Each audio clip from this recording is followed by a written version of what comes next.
Usai bertemu dengan Presiden Turki Recep Tayyip Erdogan, Menteri Pertahanan Prabowo Subianto bertemu dengan Presiden Rusia Vladimir Putin di Moskow pada Rabu 31 Juli 2024. Pada pertemuan tersebut, Putin memberikan selamat kepada Prabowo Subianto atas terpilihnya menjadi Presiden Republik Indonesia ke depannya. Putin mengharapkan di bawah kepemimpinan Prabowo, kebijakan Indonesia ke arah Rusia tidak hanya dipertahankan tetapi juga mendapat dorongan baru. Saat pertemuan tersebut, ada momen menarik tertangkap kamera media.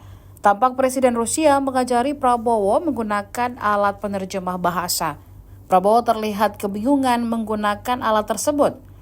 Melihat hal itu, Presiden Rusia langsung mengajari Prabowo menggunakan alat tersebut. Ia memberikan isyarat menggunakan tangannya tentang cara penggunaan alat tersebut.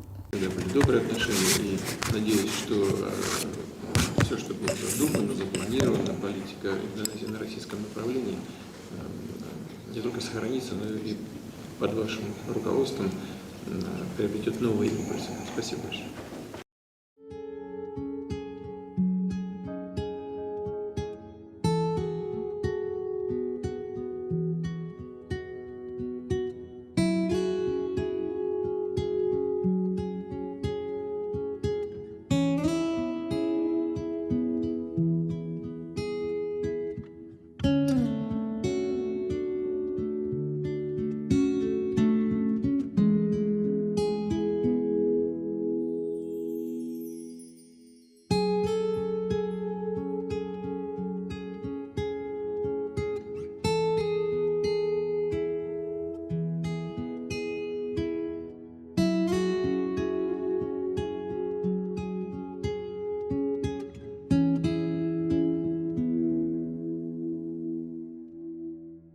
Download Tribun X sekarang, menghadirkan lokal menjadi Indonesia.